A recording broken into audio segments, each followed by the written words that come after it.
Hi there, and welcome to video 12. This video has three learning intentions. The first learning intention is I can describe using dates and events the invasion of Quebec. The second learning intention is I can define using a map the territory of Quebec after the Treaty of Paris of 1783. And finally, the last learning intention is I can explain the consequences of the American Revolution on the population and the economy of the province of Quebec. As we saw earlier, the Quebec Act of 1774 was one of the last laws that pushed the Americans over the edge and led to open confrontation with the British, along with several other acts in 1774, which were collectively known as the Intolerable Acts. The Americans thought that this was the final tramping on their liberty.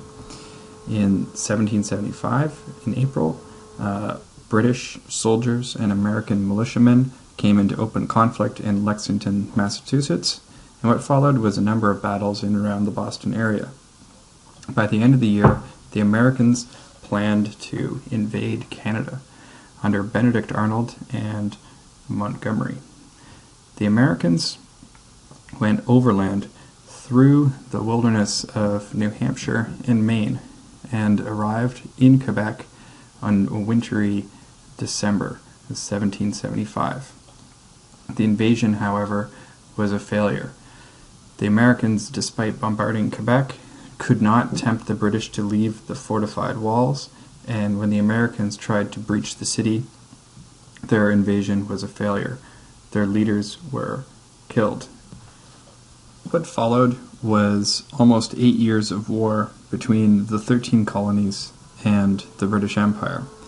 The Americans, while fighting bravely, could not beat the British without external help. The Americans allied themselves with Britain's greatest enemy, the French, and a combined French and American force forced the British to surrender at Yorktown in 1783. The following peace treaty, which officially started the United States of America, or recognized the United States of America, was signed, the Treaty of Paris of 1783. As a result, the territory of Quebec was changed.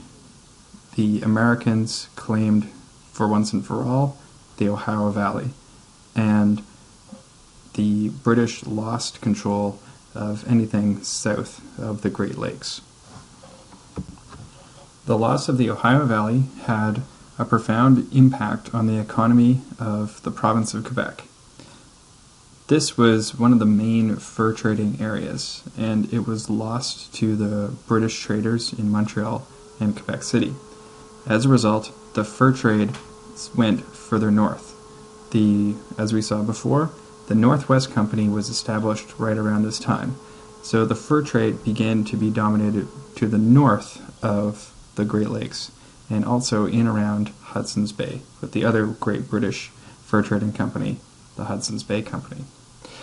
Another consequence of the peace treaty was that there were a lot of Americans who did not want to live in the new United States of America. These people wanted to be loyal to the British Crown. They were called Loyalists, and they moved to the closest British possession that they could, which was British North America, the colonies of Nova Scotia, New Brunswick, and of Quebec. So what we end up having is, for the first time, a real large number of Anglophones moving into the province of Quebec.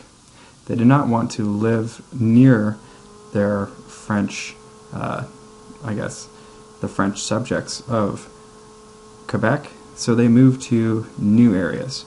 They settled in the eastern townships, just east of Montreal, and they also settled on the north shores of Lake Ontario and Lake Erie, and then later settlers that came around 1800 also settled in the Outaouais region of Quebec. As a result, this new English society that was starting in the province of Quebec demanded a number of things. English schools. They also wanted to have English newspapers, and also, and most importantly, they began to demand for English representation in government. They wanted the same rights and responsibilities that their fellow Englishmen had back in Great Britain. They demanded a legislative assembly.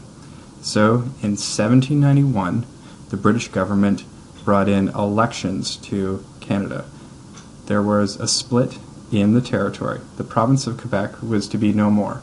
Now there were two territories, one French, Lower Canada, and one English, Upper Canada, and each one was to have an elected legislative assembly.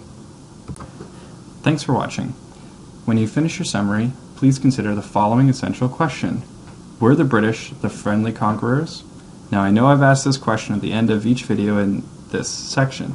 However, this question is now what I'm expecting you to be able to answer. This will be the main question for our last major assignment for this unit. So once again, were the British the friendly conquerors?